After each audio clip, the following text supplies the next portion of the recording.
question. I think I have the question because I don't have that connection to the divine love. But my question is, what is God? I mean, excellent question. It's the first question you should ask, isn't it? Who or what is God?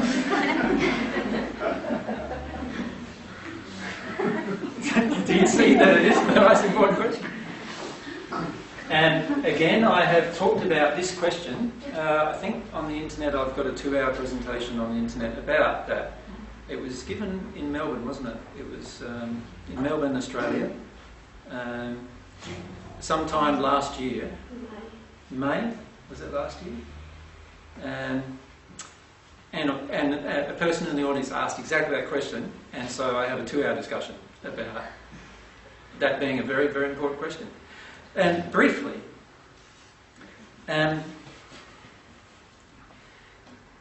understanding who or what is God is a very, very important part of this particular discussion, because what we're talking about is becoming at one with God. And we're talking about receiving God's love. So surely we need to discover who or what God is in that process. However, can I put to you that if you follow the process, which is longing for love, desiring truth and humility, you will actually come to actually feel the answer to who or what God is as a part of that process. You see, every single truth that you can think of in the universe becomes open to you through this process. Right?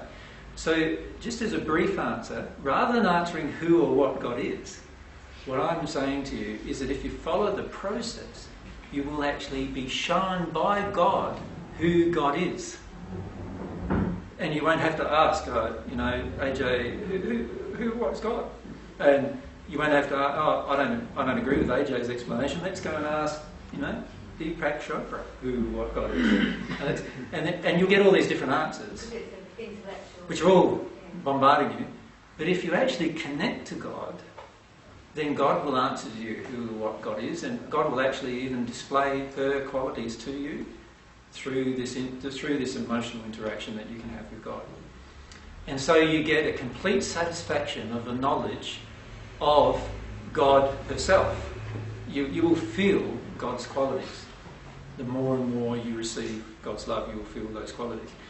And the beauty of that, if you think about it, is again, you're not then reliant on asking another person when you have the ability to go directly to God and get the answers that you need about that subject.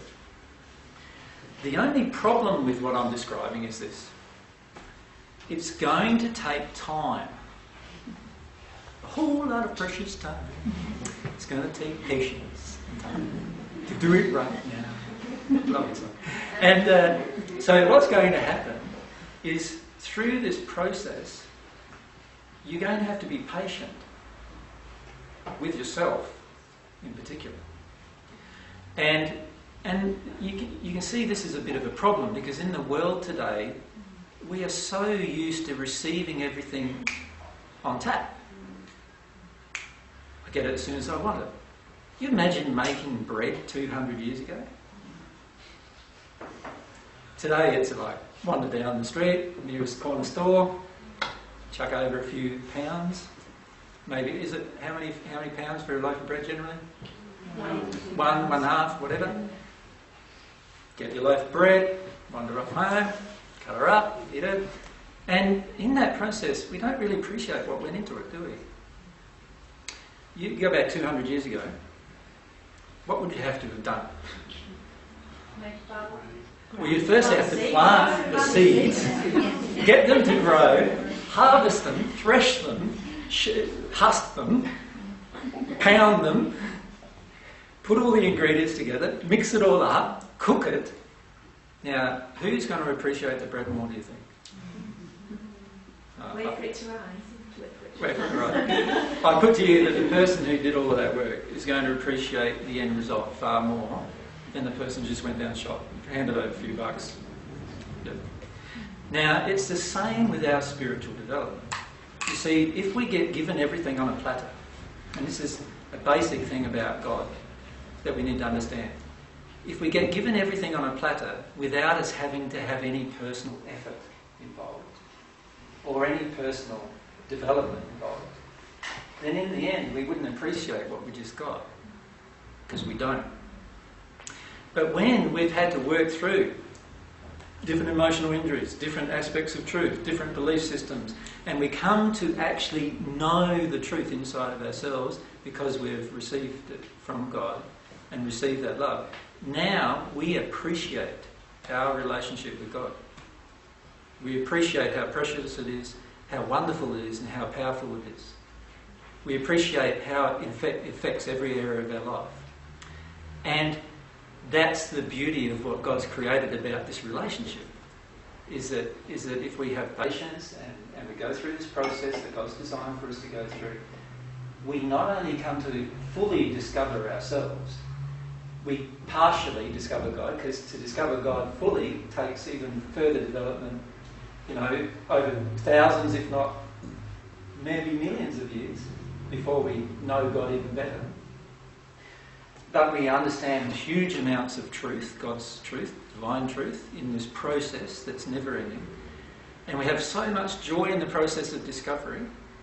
And we also acknowledge that we've had the effort, we've had to make the personal effort, we've had to personally desire it.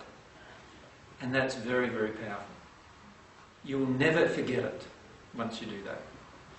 Whereas, it's a bit like a child. Christmas time, just passed, yes? How did you find your children reacted to your presents that you gave? Isn't it a lot of the times they get a present? Or how did you even react to the presents that you got? You get a present? I've got 25 hankies or handkerchiefs already. I don't need another one. So automatically we're in the place where we're unappreciative.